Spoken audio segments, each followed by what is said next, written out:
Coming up this evening on NTD Business. President Biden announcing new sanctions against Russia today. It's going after Russian gold.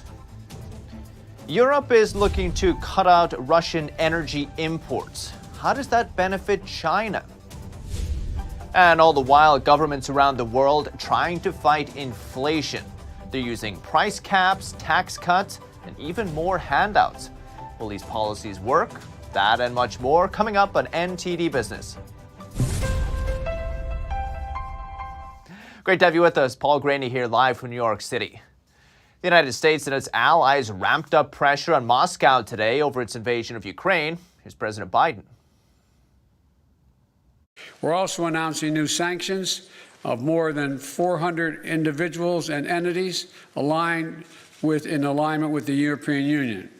More than 300 members of the Duma, oligarchs, and Russian defense companies that fuel the Russian war machine. They also blunted the Russian central bank's ability to defend its currency by deploying its reserves, including its gold reserves. The Treasury Department issued guidance warning that gold-related transactions involving Russia may be sanctionable by the U.S. The move aims to stop Russia from evading sanctions. U.S. Treasury Secretary Janet Yellen said the sanctions are meant to strike at the heart of Russia's ability to finance and carry out what it's doing in Ukraine. The head of the world's biggest investment fund says the war in Ukraine has put an end to globalization as we know it. Larry Fink is the chief executive of BlackRock. Countries and businesses are cutting ties with Russia. They're also imposing sanctions against the country, including cutting off its central bank from its foreign reserves. Fink predicts that with Russia's decoupling from the world, governments and companies will reevaluate their supply chains and even reconsider their dependency on other nations. He says that may lead companies to bring their operations closer to home, but to do that, companies will face higher costs, which will be inflationary.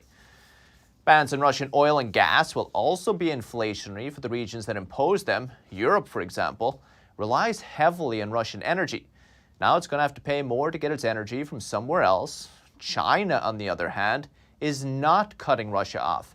Not only that, it's reportedly getting its oil and gas at a discount since Russia has no one else to sell it to. NTD's Don Ma gives us the details.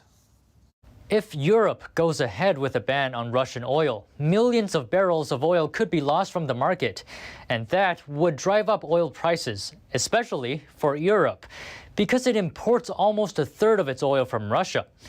Energy analyst Eric Eisenhammer says this would impact the European economy. The majority of the economy, by far, is still reliant on the traditional sources of energy. And every aspect of industry, from the production, manufacturing has energy as one of its chief inputs, agriculture, from the fuel that you need to run the tractors, from the fuel that you need to transport the food. Every aspect is reliant on energy. China is the world's largest importer of oil and gas. Russia is the largest exporter. If Russia has nowhere to sell to, it's likely to sell to China at a discount. China is reportedly already getting around a $20 discount right now.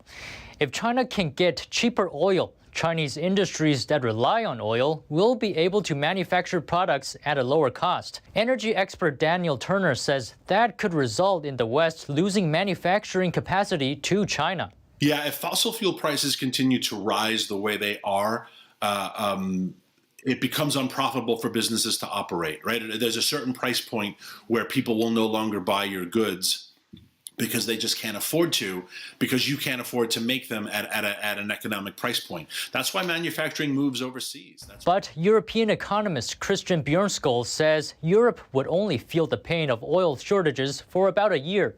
First of all, there is oil in the North Sea. There's oil and gas that can be extracted profitably at the current prices. There's an option that Germany continues some of its nuclear power plants. The Brits are building new power plants. The French are building new power plants. So there's a change in the energy sector in Europe that in the long run will provide other sources of energy. The EU is still considering a ban of imports of Russian oil. Meanwhile, the U.S. president has already signed an executive order to ban the import of Russian oil. Don Mott, NTD News. And joining us now to discuss our changing political landscape is Christopher Balding, founder of the New Kite Data Labs think tank, specializes in the Chinese economy, financial markets, and technology. Chris, thanks for coming on. Thank you for having me. Chris, are we seeing the world split in two, authoritarian versus democratic? I think that is very fair, what we are witnessing. I think it's also important to notice that the ground for this has been laid for years. We have seen Russia and China coming together for years, and I think this is the proverbial straw that broke the camel's back rather than a new development in geopolitics, as a lot of people are making it out to be. What does it mean for the United States? Well, the United States, there's still a lot of thinking in the United States that China can be persuaded to lean on Russia, or that China is making up its mind. And I think that is a great fallacy that a lot of people are laying their hopes on, when in reality, China and Russia have been working closer and closer together for many years, whether it's on military or other issues.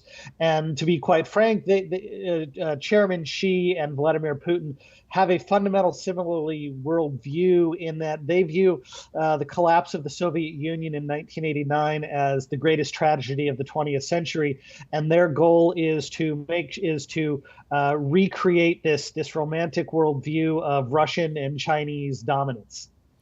So you think it's purely political? Is there economic benefits for Russia and China? As alluded to in the piece earlier, there absolutely is for China in the way of lower cost natural resources and greater Russian dependence on Beijing. However, there is also on the other side an enormous risk, and I think a lot of people are finally waking up to this risk about what has been talked about for many years, about what happens to the United States if they need to decouple from China, because we're seeing this play out right now with a lot of basic energy and commodity, everything from fertilizer to gas and oil, and now they're looking at this for manufactured products coming from China, saying, well, gee, what happens if China really does something that we don't like? We need to revisit that position. So I think it is tearing this apart. It's a process, however, that's been in play for many years. Considering China makes all our medicine, you think they have more leverage over the United States than vice versa, or how does the U.S. respond to this?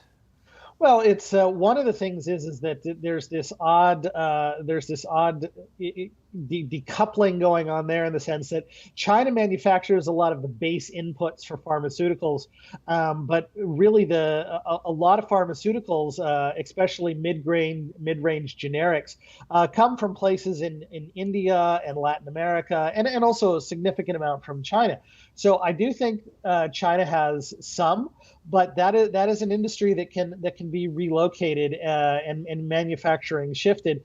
And I do think it would be in the United States' interest to diversify its supply base in that area. But China does not hold as much influence as some people might think that they do, outside of the very basic inputs. You think the Chinese regime are liking what they're seeing with this war, or you think it's caused uncertainty even for them? I think it's fair to say, and again, we can't really say with any high degree of certainty, but I do think it's fair to say, like a lot of people, there's been surprises in this war. I don't think that they are fundamentally surprised. I think there's been some reporting by a couple of outlets that seem to use CCP sourcing, that Beijing was surprised. I think all the other reporting basically is indicating that the United States was sharing intelligence with China. It appears that Vladimir Putin and Xi were in talks regularly, likely about these Russian actions. So I think I would be surprised if they were surprised. The one area where I think Beijing is probably a little bit surprised is the speed and strength with which a lot of the world came together to oppose Russian actions. What does this, let's call it, by deglobalization mean for the world economy, in a word? I think it is a shift in maybe a couple of words, it raises the risk that there will be a significant shift away from China. Because now people are absolutely in the back of their mind thinking of, well, what happens if China starts killing people in Xinjiang? What happens if they impose a naval blockade around Taiwan? And there's all kinds of scenarios at play there. South China Sea, and all of a sudden people are going, wait a minute, this would mean my supply chain in China, my business dealings with a university in China, it's fill in the blank. And people are already looking at the degree of support that Russia is receiving from China and asking a lot of uncomfortable questions about China. And I think if you take China out of that question, that's basically going to be a monumental shift in global politics and economics. I think a monumental shift is the way to put it. It's been incredible. Christopher Balding, New Kite Data Labs. Appreciate it. Thank you. Thank you for having me. And the Moscow Stock Exchange has reopened for the first time in almost a month. Stocks rallied, but they did get some help from the government. Foreigners who own a big part of the exchange, 75%, they aren't allowed to sell their stocks. They're only allowed to buy. And only select stocks are available to trade. The rest are still halted. Companies that benefit from high oil and gas prices performed well, including major names like Gazprom and Lukoil. But the White House calls it a charade intended to artificially prop up share prices after February's sell-off. Stocks fell 33% after Russia invaded Ukraine, and the exchange was closed the very next day. Back stateside, stocks ended sharply higher today. Dow rose 349 points, 1%. S&P 500 gained 64 points, 1 4/10%. The Nasdaq gained 269 points, 1 9/10% today. And the IRS uncovered almost $2 billion with a B, in COVID relief fraud. Closed over 600 cases of loans that were obtained illegally, money that was meant for Americans struggling through COVID. A lot of the time, people just lied about their financial situation to get the money. Washington has given out $3.6 trillion so far. It's earmarked $4.2 trillion. That would be almost 20% of U.S. GDP. So when the government is putting that much money into the economy, how does that affect inflation? When more people have more money to spend, they generally spend more, causing prices to rise. So NTD's Con Frederickson looked at the different government policies being implemented right now to help fight inflation.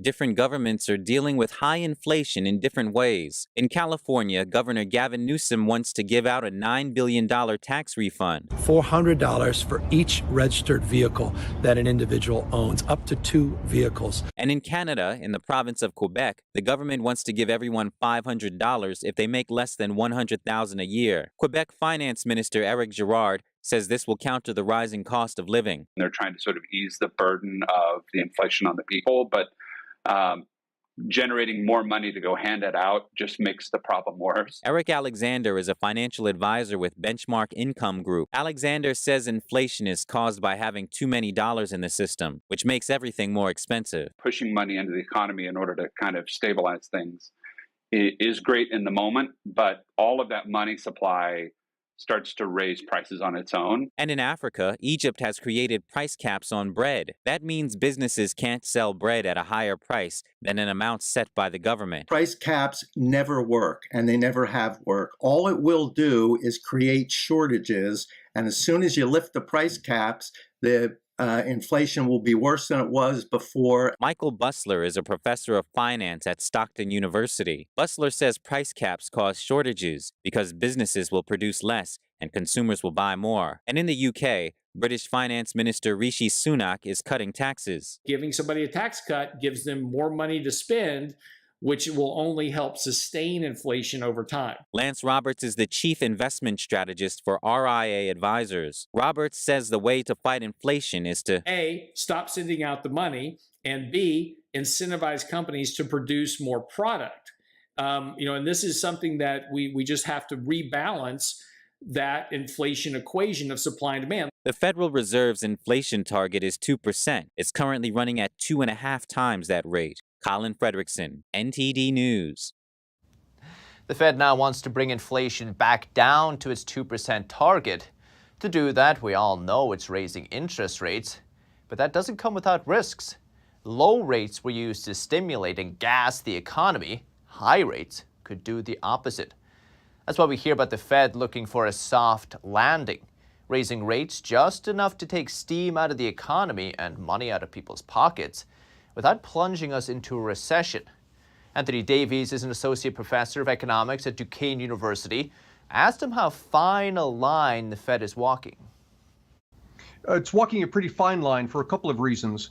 One, we've gone through an unprecedented period of an increase in the money supply starting back at the age of COVID, and that has contributed to this tremendous, both first a run-up in the stock market and now the inflation. The second thing that's going on that's also unprecedented is the shock to the supply system because businesses have been shut down. And it's kind of a 1-2 punch of, on the one hand, the increase in the money supply, and the other, the restriction of the economic growth. Both of those things, each of those things individually would contribute to inflation. So we have that on one side, the inflation, and obviously everyone wants to see an end to the inflation. On the other side of the fine line, we have this risk of a recession if they do hike too fast, correct? Yes, that's right. The way the Fed does this is by contracting the money supply. Contracts the money supply. On the one hand, that helps to control inflation. On the other, it pushes interest rates up.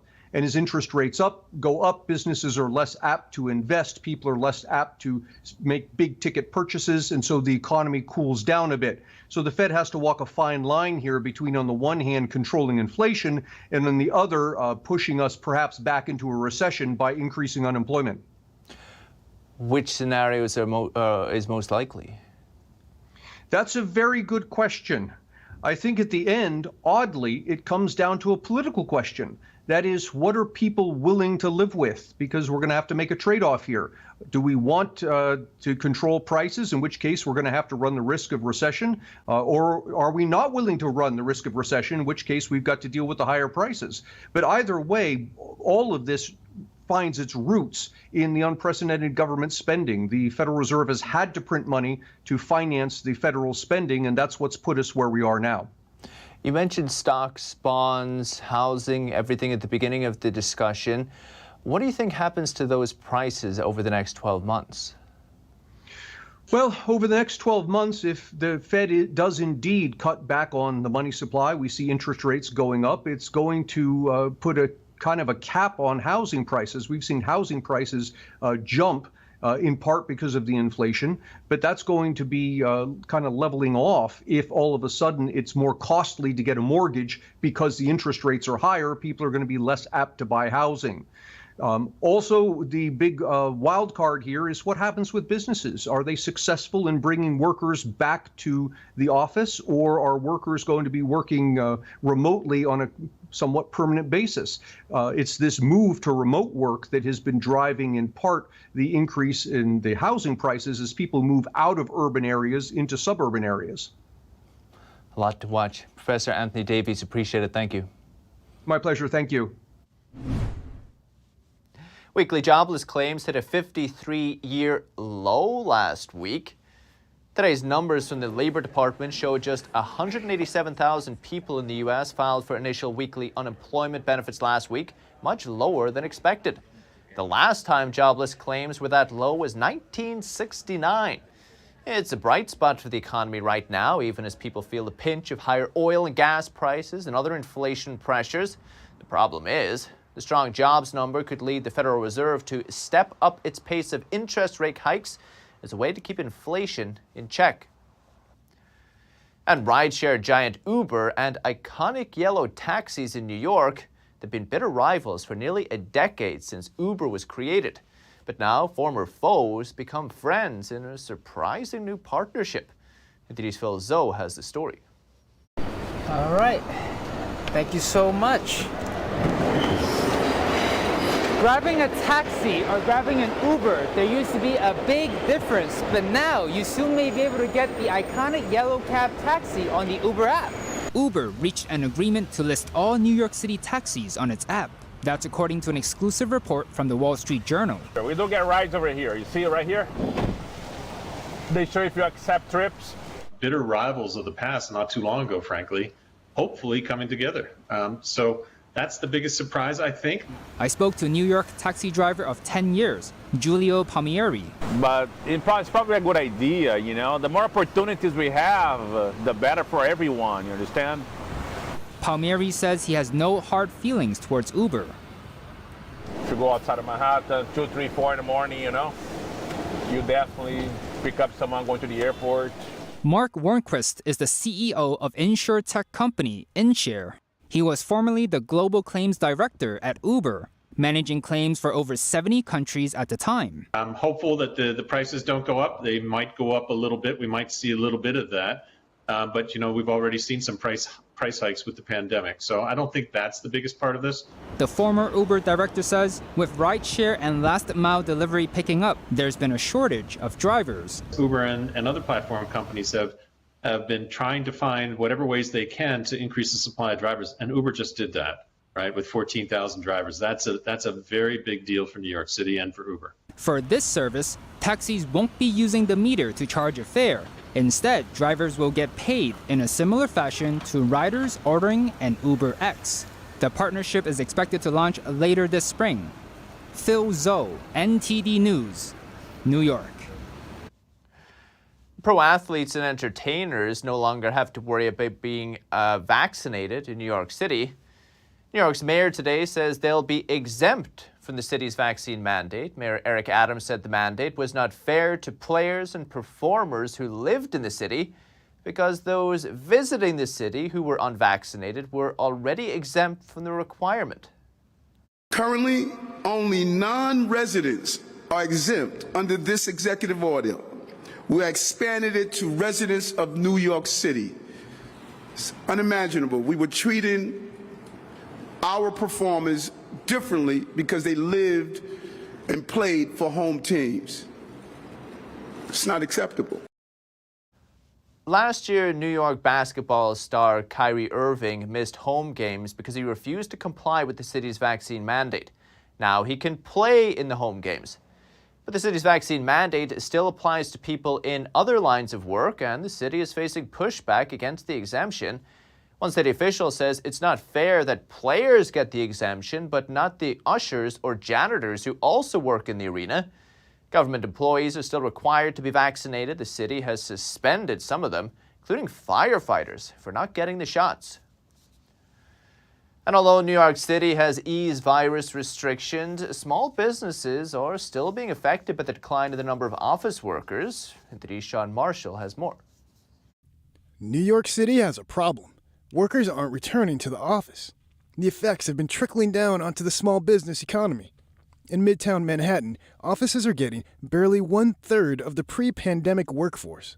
I spoke with Ashley Ranslow of the National Federation of Independent Business about the effects on small businesses. If workers aren't in downtowns, if they're not reporting to their offices, they're not stopping and getting a cup of coffee. They're not going out to lunch. They're not visiting the delis and the corner stores or the dry cleaners. And that impacts a whole host of small businesses and just local economic activity. Muhammad's coffee shop has been making just enough money to survive. Office worker customers have been disappearing. You know, most of them, maybe they work 1 day or 2 days at the office, but the rest of the week they stay home. Because when they come back, I ask them, well, they said I was working from home. He said the lack of tourists has also been slowing down business. It's because this place mostly for offices, workers, and tourists. Local people, just few. Since there is no tourists, I'm still struggling. On the opposite end of the spectrum, Nicholas at Greenblend says there hasn't been much of a decrease in business from office workers and that business is booming. Yes, we do. We get a lot of office workers, especially through Uber, and that's how we've been servicing them, you know, keeping everything healthy and getting their food to them. It could be a little while before businesses are able to bounce back. What we have seen from our members, from our surveys, small businesses, 67% still don't expect full economic recovery until the second half of 2022 or 2023. Some companies like Apple and Twitter have made schedules to get workers back into the office, but Meta Facebook has invested in a future filled with virtual workspaces.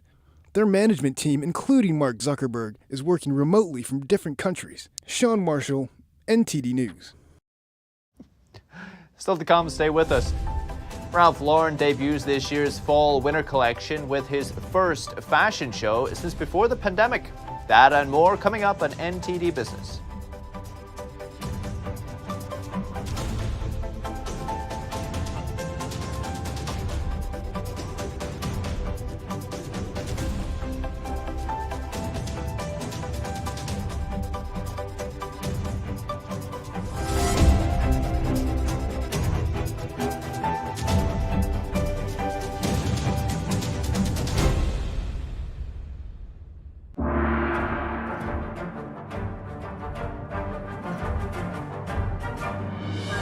The performance was enchanting. I feel better about the world. I feel uplifted. It touches you. It really does. The expertise of the dancers was really, really strong. To know that it was live music was really fantastic.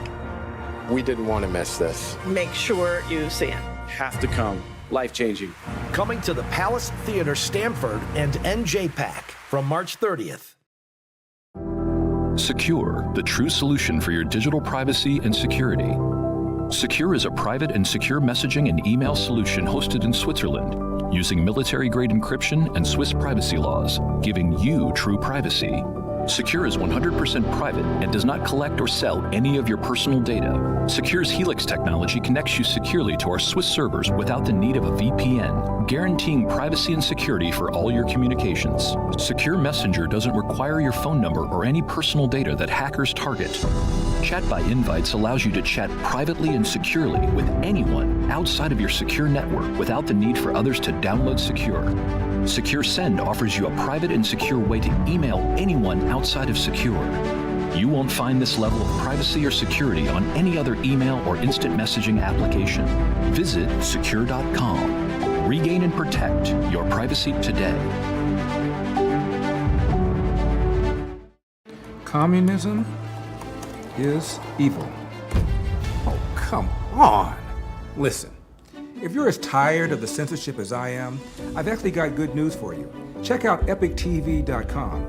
It's a brand new censorship-free video platform where you can find not only my show, but other deep documentaries, great programs, and honest movies that bring you the news without all the spin and the fake narratives. So, I'll see you there.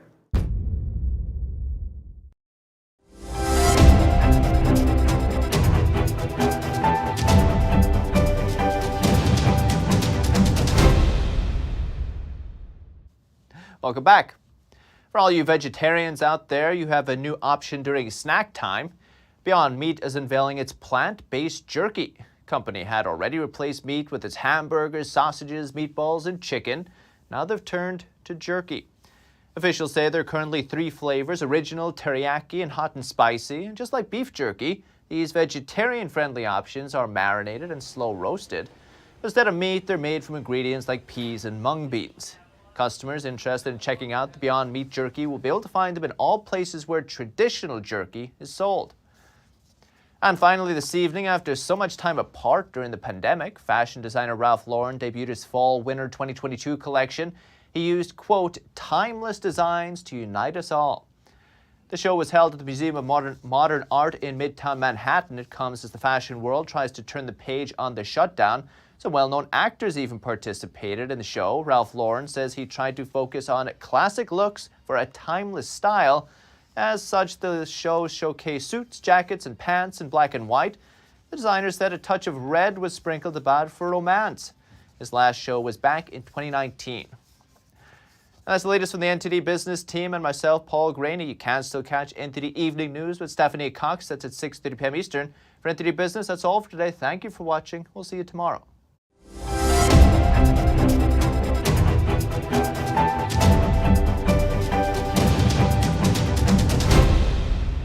Thanks for watching us on YouTube. Did you know YouTube only keeps selective videos on its platform? So if you want to make sure you get the full picture, just subscribe to our newsletter.